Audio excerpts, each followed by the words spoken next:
Hello, everybody, and welcome back to another episode of Hive in Session. I'm your host, as always, Ben Lind, and I'm really pleased to be joined by one of our fantastic people scientists from Hive today, Ericka. How's it going? Hi, yeah, all right, thanks. How are you? I'm very good, thank you. I'm very good. So I understand, Ericka, that we're here to talk about health and well-being, but in times of remote working. And I suppose a good place to start really is that there's an interesting distinction you want to make between what the common perception of remote working is and what the truest form of it is.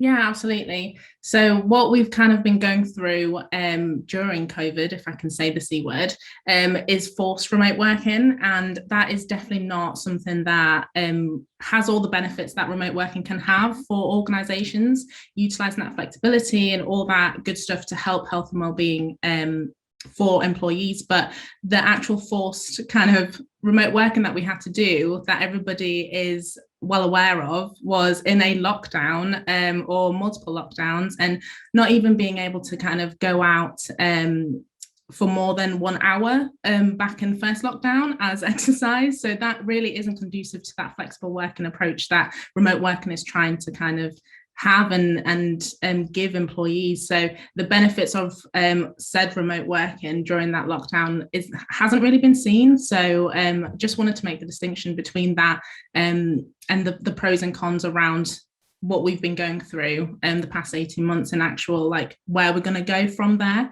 and how we can implement really great practices to help that health and well-being aspect along the way. Cool. So we've set the scene. We've put our kind of context in place. So what we're going to talk about is in remote working in kind of, let's call it the new world, right? So maybe when there isn't necessarily that, hopefully when there isn't necessarily that fear and trepidation. Okay, cool. So I guess what would the first point be for that, Ericka? Then, because when I think about remote working in a world where people can truly do whatever they want, as we kind of talked about a little bit before we come on, you immediately go to the cliche of, oh, I'm going to go to Spain and have a week in Spain and then a week on holiday, and won't that be lovely? And does that kind of play into any of that health and well-being element at all, or is it kind of something a little bit more, I suppose, functional? I think it's like a bit of both, really. Having the flexibility and having the framework around being able to do your work and being able to kind of be your best at any point in time, whether that is at 7 o'clock at night or whether that is in Spain on the beach. You're able to kind of pick and choose where you thrive and where you can have your focus time, you can have your energy throughout the day, because everybody has different kind of levels of energy. I know my dip is around 2 p.m. So I do things that don't require that much kind of energy from or focus time from me. So making sure that we have the technology and also the processes and policies that sit around that to support employees to be able to do that. Mm-hmm. I can really relate to that. I mean, I try and queue up my like most mentally, or I suppose, even if not mentally, like the things that demand the most discipline or the most motivation Yeah. to be done first thing in the morning, because after 3 o'clock, I'm pretty much out to lunch, as it were. I Yeah. kind of I don't know if anybody else kind of feels this way, but I think that it feels like a real what's the word, like, oh, and a real imposition for like somebody. If somebody puts something in my calendar after 4 o'clock now, I'm like, It what? is definitely Come a on. graveyard shift. Yeah, I Yeah, have had to apologize to people when putting in like workshops and things like that at 4 p.m. on a Friday. That's the worst one. But when you have to get things in at a specific timeline for other companies that may not be working as flexibly, that is something that you'd have to do. But definitely a graveyard shift.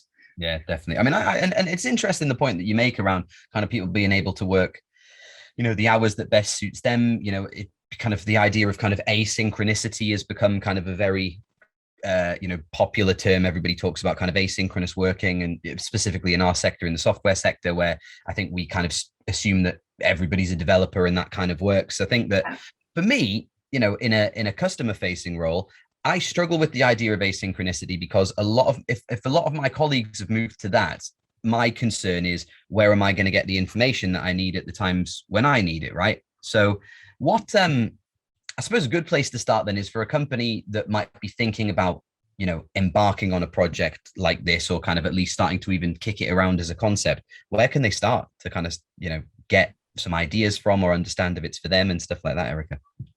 I think the biggest part, and it's basically just thinking about what will work for your organization, because everybody is so different, and not just by the organization, by the sector, by the size, all of that good stuff, but also about the individuals and the teams and the roles that you have within that organization.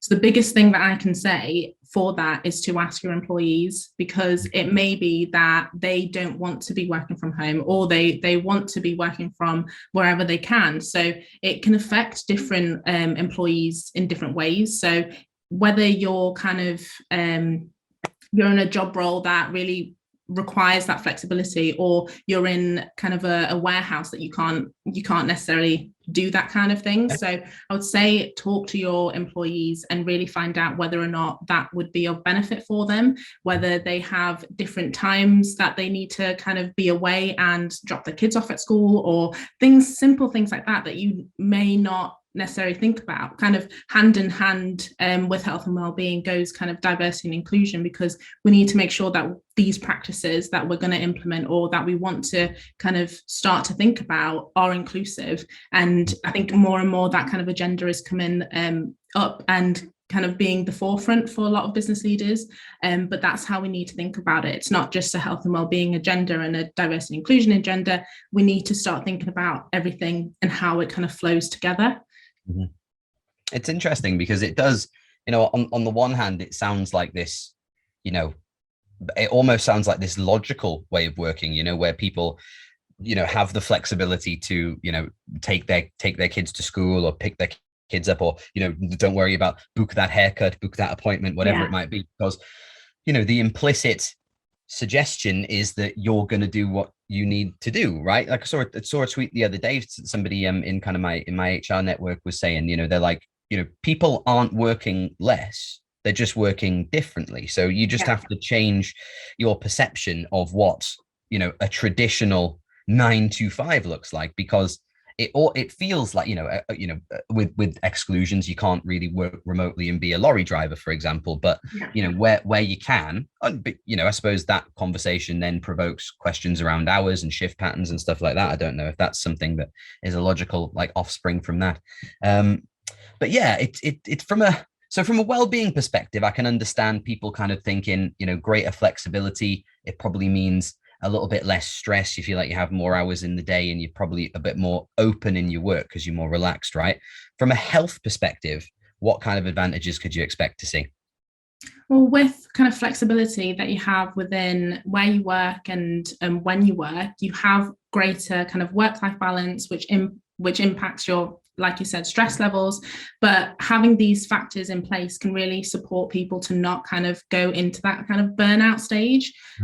So that's one of the biggest kind of positives, really, but also gives them the space and energy and time to think about the other aspects of health and well-being. So it's not necessarily just thinking about, am I feeling physically well? Am I feeling mentally well? But what can I put in place to support that without me getting ill in the first place? So thinking about it in a growth mindset kind of approach, putting proactive steps in place and having the time to do that before you get those kind of those symptoms, whether you've got like a bad back, or whether you're having more negative thoughts or things like that. Putting things in place and being proactive about it, and having that space and energy to do so, whether that is kind of having meditation in the morning, or going to the gym, or just even going for a walk at lunchtime. Having the space to do that is kind of hard in this kind of remote working that we were forced into, because everybody was doing Zoom meetings and all that kind of stuff. So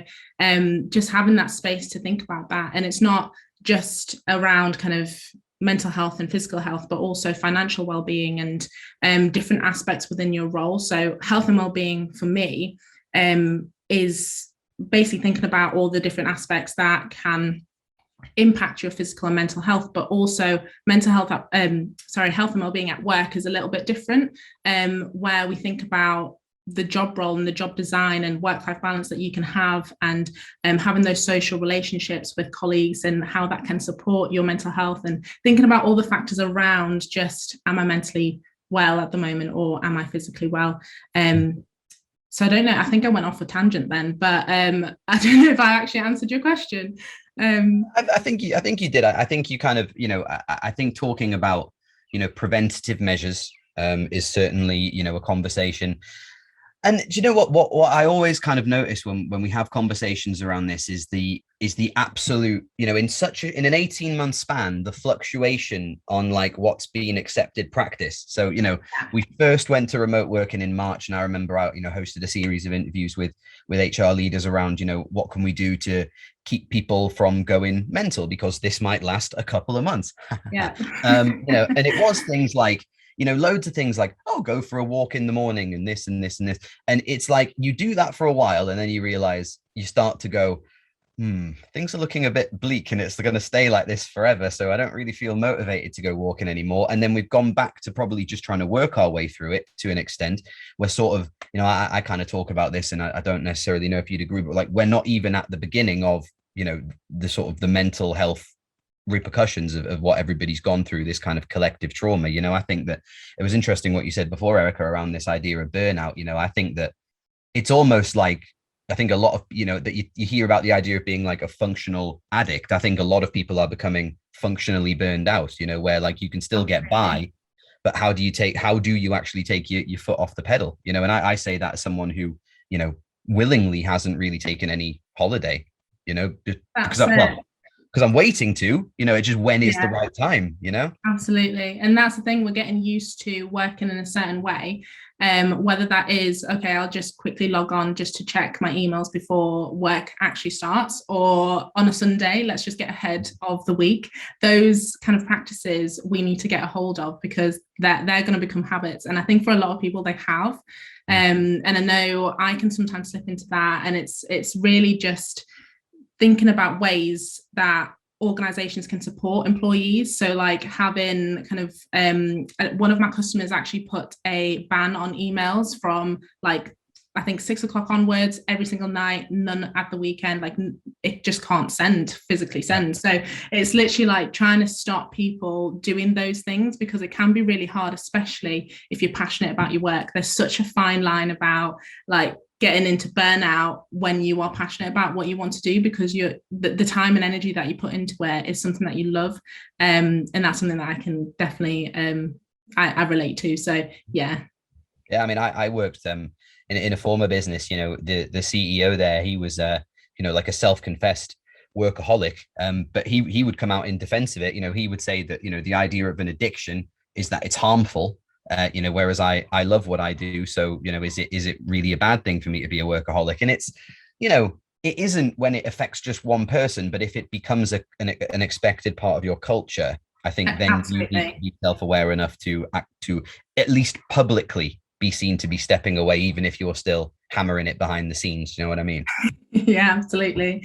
And that's why the processes that we need to put in place is so important, and having the technology and the framework around this flexibility, or just the way that we work as well, especially during this time, and how we're going to transition and move away from what we were doing to kind of survive and to keep businesses alive, and those skeleton crews and all of that kind of stuff. How we're going to transition from that to a good, sustainable working practice. Yeah. And I suppose, I mean, I appreciate you might not have prepared for this, Ericka, but just in your opinion, or like kind of from stuff that we're seeing, what do you think maybe even from a short-term perspective, like what do you think the future of that workspace, or that return to the workplace, or whatever, I suppose people's attitude towards remote working, what do you think that might look like? Because I've got a bet on with my dad that he's like, end of September, everyone's going to be back in offices, because the society is built around that. And I'm saying it can't do, man. We're too far in now for it to go back to how it was. Yeah, no, I think my version is more what I would maybe hope for it to be. But I think what we had before COVID was not necessarily the best way of working at all. Our engagement levels weren't that great, and people weren't having great experiences. So moving away from that, how can we learn and take good practices from this. And that definitely for me is that flexibility. Not necessarily everybody's still working from home or working wherever they want to, but making sure that we have the ability to pick and choose where we want to work, where we thrive, whether that is in the office because I've got like a workshop that I need to prepare for, so I want to be more social, or whether that is at home because I've got a report to write and I need that focus time. So given employees that flexibility and the options, I think that's going to be the biggest thing where we hopefully will be getting to, because everybody has their own circumstances and all the different kind of characteristics that play a part, whether that is extroversion, if someone wants to be in the office to kind of, that's where they get the energy from. So all of these little aspects that might not be in the forefront of people's minds that could impact their kind of energy and focus at work does. So we just need to make sure that we give employees and empower them to make those choices for them. I really resonate with the you won't be surprised to know, really resonate with the extroversion thing, because that was going to be, I suppose, one of my two, kind of final questions to kind of finish up, Ericka, is like, first of all, like what can a person or what can a business do? Because and I've seen this with people that I speak to, they felt, I think there is a common acceptance that your workplace that your culture as a business doesn't start and end with the office. However, I think what a lot of businesses are having to confront is that there was a significant anchoring of the culture in the office. And certainly if I speak to my own personal experience, I miss people. I really do. I think I'm quite selfish. Like if I could wave a magic wand, I'd be like, 2 days a week, everyone will be in the office and it'll be noisy and there'll be people for me to talk to, because that's what I like, but then the other 3 days I'd let people do whatever they want. Right. Whereas I think, what might, and I haven't necessarily seen any evidence of this in the long term, but what I would worry is if I was an individual like me in a business that was going like, truly remote, like we're downsizing, it's everybody kind of working at home. Like how could somebody kind of, because you can't, I'm sorry, I'll phrase this in a more intelligent way. How could an employee kind of use that, like a bit of comms or something like that to kind of raise a hand and say, look, I understand that remote working or flexible working is very much the thing to do, but what about me who prefers being around people? How can you help me do that? Yeah, no, I think that is something that a lot of organizations are kind of hit with the challenge with at the moment. And a lot of people are taking different approaches, whether that is kind of part remote working and having to be in the office for a couple of days a week because that suits their business needs, but making sure that they have the openness and transparency and kind of honesty within their kind of culture and their organization to be able to raise that and be comfortable, whether that's to a line manager or to head of HR or whoever who's dealing with it, making sure that they have that kind of culture, to that openness to be able to speak up about that, because a lot of people aren't going to want to be fully remote or aren't wanting to go back to the office. And that's the biggest thing that's kind of shifted. I know for the circles that I kind of talk to on LinkedIn and things like that, it's aligning employees with the values that have now come up as something that is so strong for them. So whether that is being in an office space, if an organization then says we're going to be fully remote, that's going to lead to a lot of people either leaving that business because they want to find something that aligns with them. And that's why the biggest thing for me is that inclusion and asking your employees of like, what do you want? What will work best? And obviously HR practitioners, you'll know exactly like things that will work for the business. So sifting through those kind of aspects that just won't work, but then implementing things to support that root cause of an issue. But it's the inclusion part of it, asking your employees, because it could shift into having a lot of turnover because people don't align with what you want to promote anymore. So that's kind of the caveat of that. I agree with that. I mean, and I suppose it's not a great hypothesis of mine, but I do feel that there is going to be sort of a kind of like a bit of a migration. I think it's already starting, definitely. Right. Yeah.